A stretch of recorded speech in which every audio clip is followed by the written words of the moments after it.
Welcome to the Good for Others show. I'm your host, John Valencia, and with me today is Tamara Craver, the president and CEO of Reality Changers. Welcome to the show. Thank you for having me.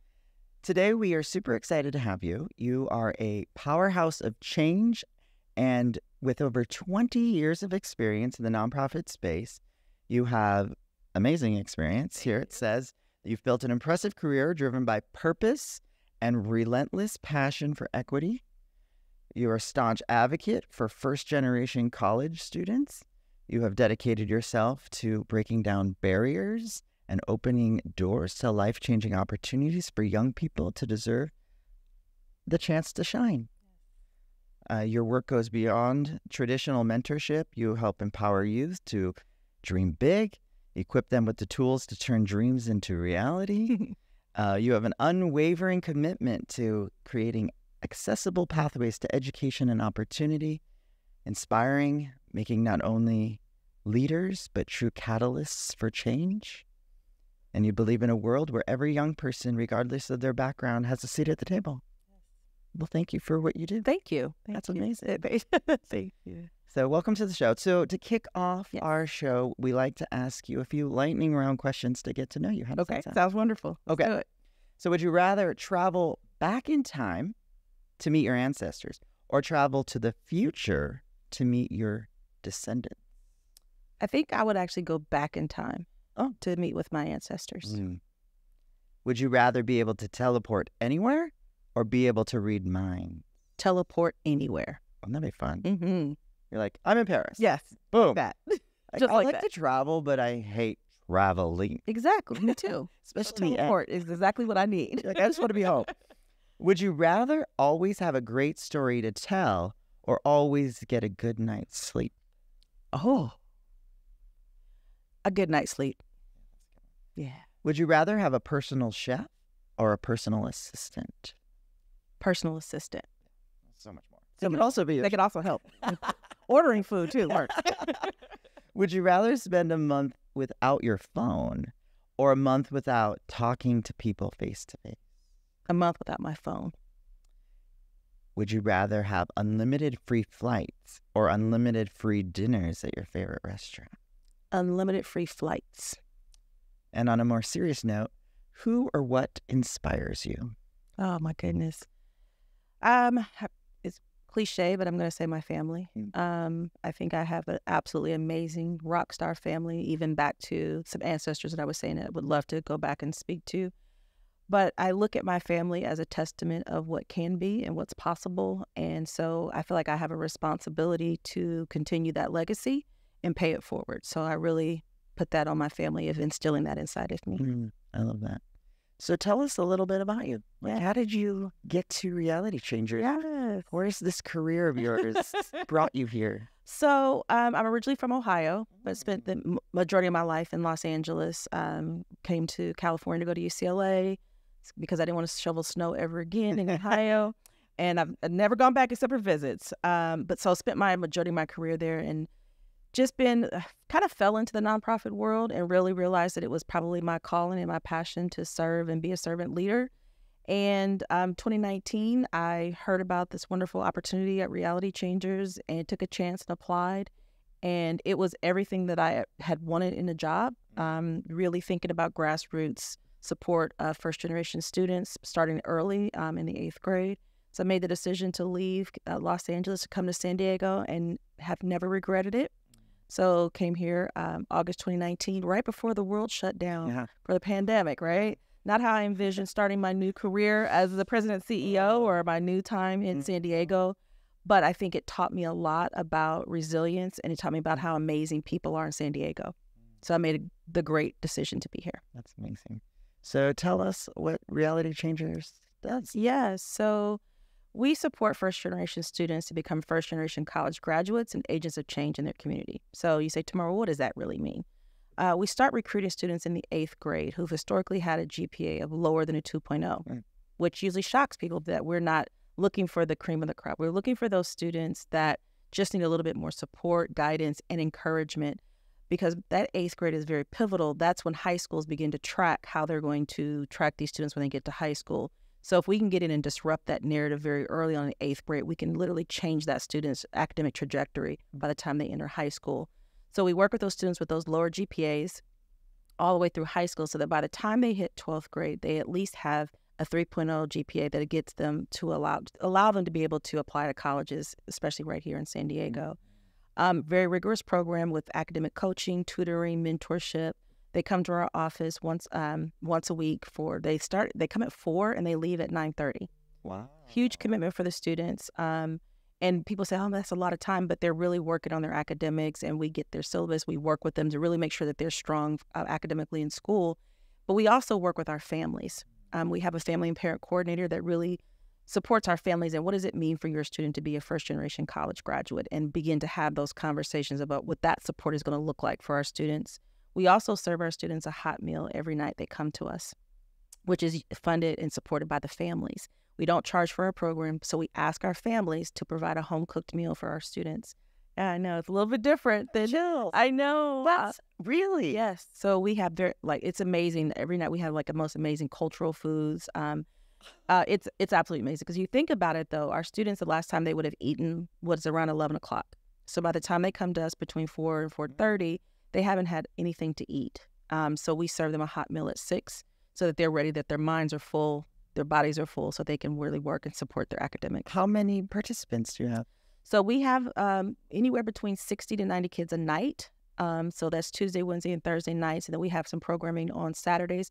And that's just our 8th through 12th grade program. That doesn't include our students on college campuses. Okay. Wow. Yes. I knew this program was amazing. I didn't know that you do that. Yeah. Okay. So students come from after school. Yes. They come to this facility. How big is your facility? So very large. We actually share a high school campus with Urban Discovery Academy, which is on 1400 Park, right across the street from San Diego City College. So we have the entire lower level of the high school. So we work in partnership with Urban Discovery Academy that their students are automatically enrolled into our program. So we're embedded in their everyday programming, which is awesome to have, in partnership also with UC San Diego. So UC San Diego also provides accredited programming for students that attend Urban Discovery Academy and are part of Reality Changers. So it's a really nice collaborative hub right there in downtown. So you basically create this culture of you go to school and then you come to this program. Mm-hmm. They're doing homework. Yes. Right? They're building community. Mm-hmm. They're being fed. I mean, so you're doing basic needs. Yes. And everything else. And we have a part-time social worker that's with us so that students, if there's anything happening in their family or their personal lives, they can talk to a social worker, but we also provide that service to the families as well.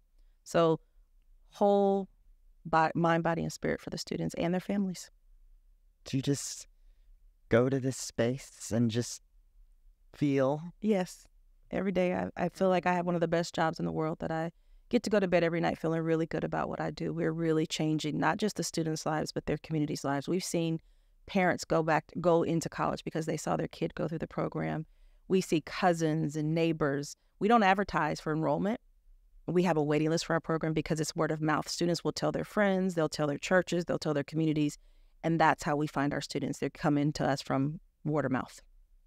Wow, that's okay. I need to come visit. Please, would love to have you. Okay, so that's the after school. That's the after school portion. Yes, and then you have the other program with colleges. So then we start in the 12th grade. Then the curriculum changes a little bit. It becomes even more robust because then we're really focused on their college applications, their essays, their financial aid. Our team really sits with the families and the students to help them with their financial aid packages.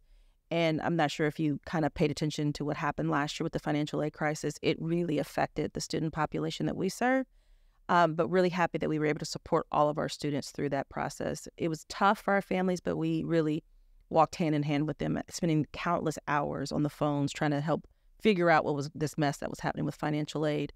And so then we help them apply for scholarship. We have this really, really cool program in the month of February. We challenge our students to apply to at least one scholarship a day in the month of February.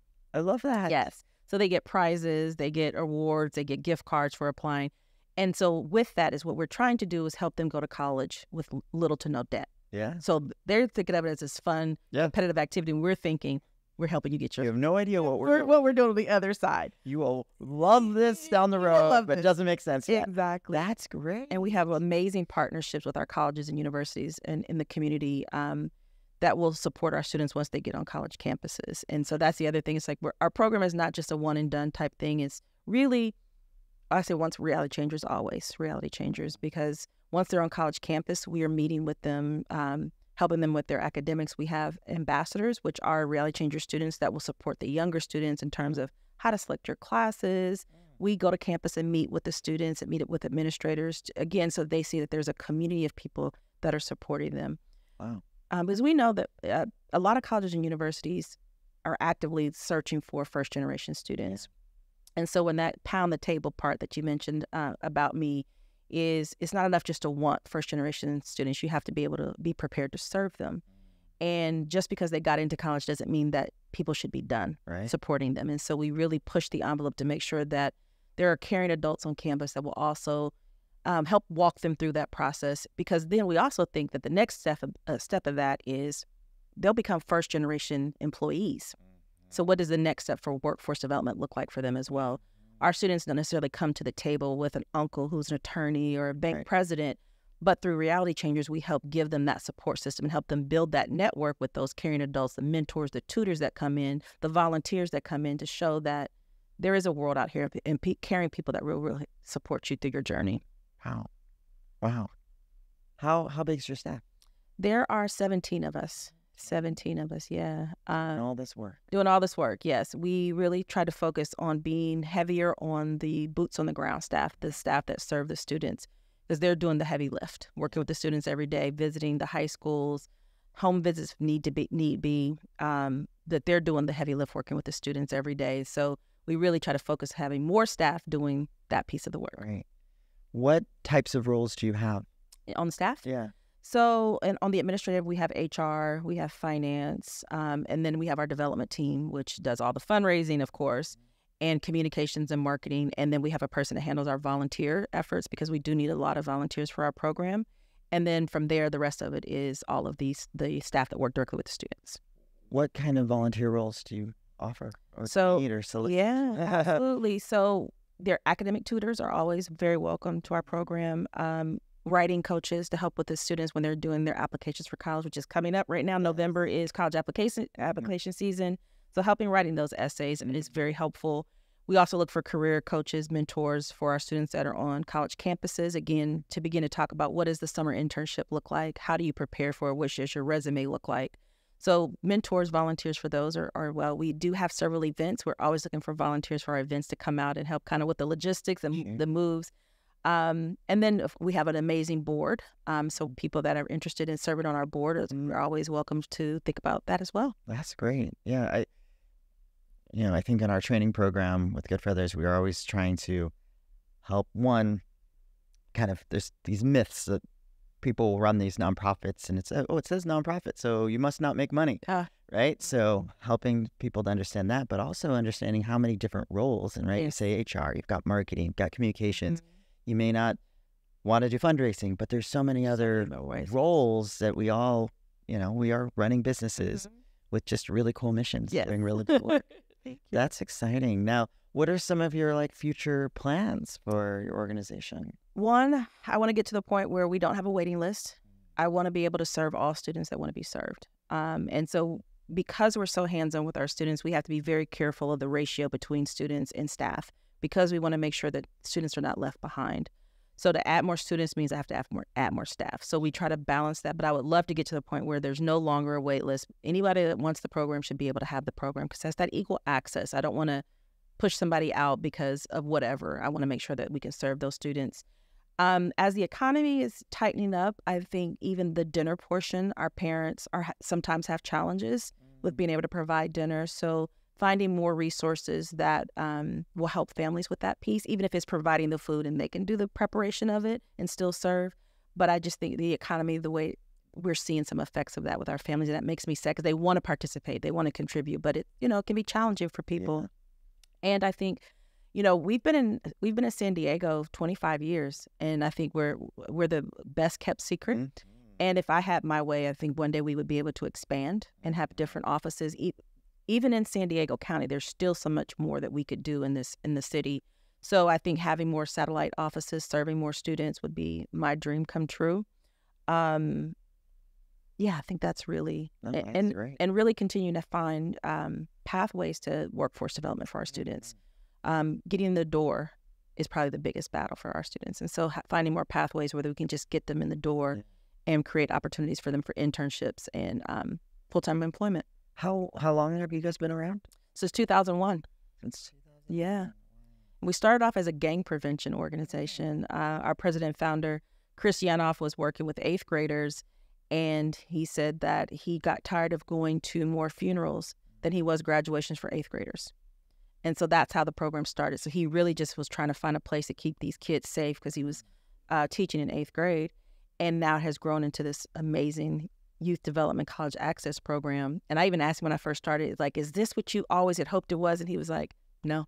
So much more than I could have ever imagined. So that makes me feel proud that I can carry that baton for him and continue to make this organization a gold standard for San Diego. So, wow. Well, thank you for your leadership. Thank you for Reality Changers existing. Thank you. When you talk about some of these needs that these participants go through, like what are you finding is kind of the most common?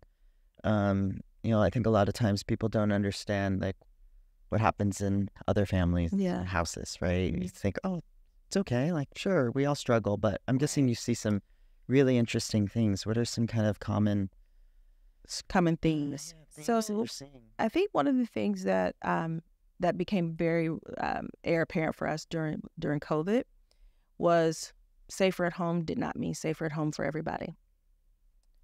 And so because we worked so very closely with our students, like we knew who those students were.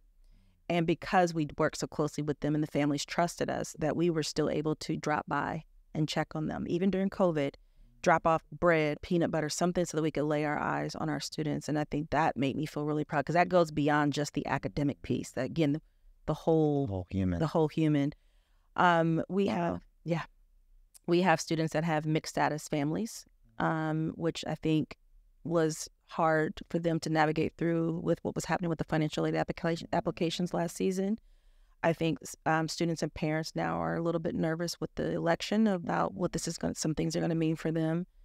And I think too, when the world shut down during COVID and everyone was at home, there might have been a computer at home, but now if you have multiple people at home, the internet couldn't withstand people trying to study. So we saw a lot of students struggling with technology. So that we had a great partnership with AT&T, and they donated laptops to all of our graduating seniors this past season. Thank you, AT&T. I know, just to make sure that, again, you talk about the things that we take for granted, that maybe the students they get laptops at school, but they have to turn those back in. There's not theirs. And so to be able to send students off with laptops to college was, again, something we're very proud of. So I think some of, just like you talked about earlier, the basic needs that we oftentimes take for granted. I mean, even the hygiene stuff, right? All the things. Peanut butter, like you say. We just don't think that there's families and humans that in our own neighborhoods who are really struggling. And these kids are just trying to go to school and do well. And so we all know that you can't study on an empty stomach. And again, I think that we take that very seriously to make sure that we have snacks and things like that for students. So we're always looking for healthy snacks and options for our students to be able to have. Just as soon as they arrive, the first thing they're looking for is something to eat, right? Even before dinner's served, they look for it. So those are some of the common themes that we're seeing. But do you guys take donations for food? Yes, we do. Crazy. But I think the theme that we always see is the resilience. They're going to show up and do it anyway. And that is the piece that I think when I go to bed at night and I think about the amount of hours, and, we all work a lot in nonprofit. We work a lot of hours. You work when you don't feel good. But those are the reasons why. When you see those students be resilient and do it anyway, that makes the work matter. Wow. I'm sure you have a lot of really great success stories. Can you think of one that you want to share? Oh, yes, absolutely. And I always say that he allows us to share his story. We have an alum of our program named Sal, and he came to us in the 8th grade, and he had I mean, I don't even think it was like a 0 point something GPA when he came to us. And one of the things that became very clear when he came into our program is that he was actually deaf and but had not been diagnosed yet. And so people are like, well, he's not listening. Well, it wasn't that he could not hear at the time. So he got hearing aids and later got some cochlear implants. And so academically, he just started blossoming, and such an amazing human being. And he went to Berkeley Engineering and just graduated and landed his very first job. And he spoke for us at an event recently. And he said something that brought me to tears. And I'd never heard him share this piece of his story. And he said that getting that first job, making the amount of money that he made coming fresh out of college, was more than his parents had made combined in 20 years. So when you think about what this program does, not only for that student, but what it does for his family and his community, is truly a reality change. And I had to like turn away at the event because I had never heard him say it that way. And so you think about what that does to and for a student to go to college at Berkeley Engineering, already prestigious, graduate on time, and he did it in 4 years, and then be able to make money that he's now, supporting his family in a very powerful way. Again, makes me feel really good about the work we do. I talk about transformational work. Absolutely. Wow. We also have another one of my favorite is one of our alums, Genomo, came here from Ethiopia, and now owns 2 restaurants right here in San Diego, one in City Heights and one in downtown. Wow. Yes. What are the restaurants? Ali's Chicken and Okay. You have to go. You have to go. It's amazing. Obviously, that's amazing. So now he hires reality changer students to work for him, employing people in his community. That again is that shift of changing, because ultimately for me, when I think about the legacy of reality changers, it's the students, of course, but I would love to get to a point where I can continue to point to you of how our students have changed the economics of this city. That now what they've done academically, the support they received, the scholarships, the college degrees, how now they're impacting the economy of our great city. And so that's the piece again. I'm like, that's the next piece of reality changers. That's amazing. I've worked in education for a while when I was at Grossmont Climac as the vice chancellor, and we always did our impact report, right, about how many billions of dollars, doing the education pathway for individuals and what that does to our local economy. But specifically for you guys, that would be amazing to find out. Right. And I guess even just, in general, these nonprofits, all this work we're doing is benefiting so much. Yeah. Wow. I love that. That's really exciting. So, we talk a lot in our training program about burnout. Mm-hmm. We all wear many hats. Yes. We work endless hours. What do you do for yourself and for your staff to try to help minimize the burnout? Because you can be inspired, I'm sure, by these stories, but then you're like, right? Yes. What do you do? So one of the things that I did coming out of COVID is we went to a unlimited vacation policy. Nice. Almost unheard of for small nonprofits. We do too. High five. A high five. Yes. Love it. And I really thought, if you need to go do something, I want you to be able to do it and not have to worry about, I don't have enough time in the bank to go do it, or a family member is ill. I want you to be able to go do that. So that was one thing. But we also built in some great time off. So one of the things that we did was we take the entire week of July 4th off as a summer pause. It's our break between the end of the fiscal year for us and before we start out the summer, and give everybody, the entire org shuts down. No one's working so that you can take a breath before the summer starts. And we do a lot of check-in with each other, pulse check. How are you doing on a scale of 1 to 10? Where are you? Really checking on the staff, really caring about the people. I like to think of it as, we take care of the caretakers and make sure that they're okay. And if you need the time off, take the time off. Do what you need to do to refuel. The social worker being on staff, I think, also helps because people can tap into that as well. Oh, that's nice. For me, I think as the president and CEO, sometimes I feel like I carry all of it. And And that can be hard at times, but I've been doing much better about self-care for myself. Not having a lot of family here. I try to go back home to Ohio a lot to visit my family. And I love the water, which is a great perk of being in San Diego. So I try to spend some time out by the water, early morning walks, just to kind of reset myself. And I've always in my life been a journaler, just always. But there's been some amazing people in my life of lately that said, you need to turn that into a book. And so, yeah. Ooh. Coming soon. Yay. That's awesome. Thank you. Congrats. Thank you. Good for you. Thank you. Wow. Thank you. This still have chills. This is very cool. I'm thankful for you and what you do and your staff and the volunteers who are literally changing the reality of so many humans. Yes. That's on a daily basis. On a daily basis, yes. Okay, so we're going to go to our next segment, which we call 3 wishes. So, okay, let's imagine that there's a genie in this room, and this genie is going to give you 3 wishes. What would your first wish be? My first wish would be that we could financially be in a position where we don't ever have to worry about staffing structures or not be able to serve students that want to be served. I would love to have just enough money in the bank to not have to worry about those things. That's great. My next wish, and this is going to sound crazy, is I would love to work myself out of a job. Yes. And because I think we're 25 years into this, and the fact that we're still needed is sometimes frustrating for me. Is when is the educational landscape going to change so that organizations like this may not ever be needed again? So if I could work myself out of a job, I would be so proud. Scream it so people in the back can Yes, hear, right? say it again. Yes. Nonprofits exist because we're Band-Aids. Our system is broken. Something's broken. And I would love for us all to go out of business one day because it means our system's working. Yes. And everyone is cared for in an equitable way. Yes.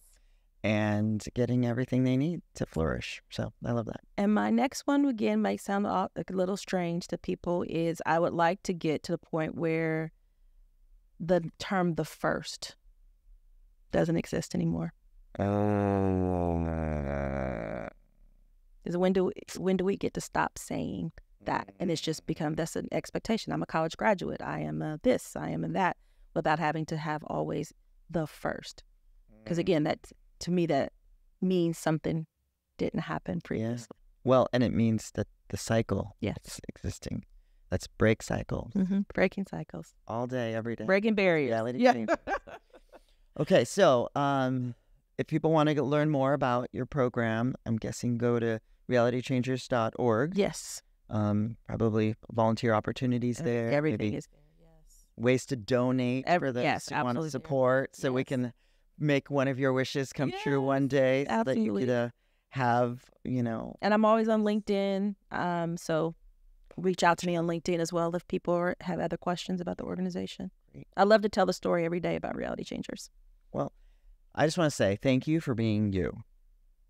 And if you haven't hugged yourself lately, I hope you do, because I just know that what you're doing is magical work, and I appreciate your leadership in creating sounds like a really great environment for not only your participants, but your staff, treating them as humans with the respect and dignity that they deserve, so they can continue to do this magical work for those that you serve. So thank you for your leadership. I appreciate that. And thank you for believing enough in the work that we do to have me here today. That means a lot to us as well. Of course, we want everyone to know about it, so it's not this thing that's this unknown, right? Like, get the word out. You're doing really cool work, and continue to do that for years to come. So, well, thank you for being here. We're super excited to, I'm excited to learn more. I can't wait to come visit your facility. Would love to have you come over. And see it all in action. So, all right, for those of you who want to learn more about Reality Changers, please go to realitychangers.org and learn more about the great work that Reality Changers is doing. So, all right, well, thank you so much for tuning in today. We're super excited that you're here. And again, as always, we hope that you've learned something today that inspires you to do good for others.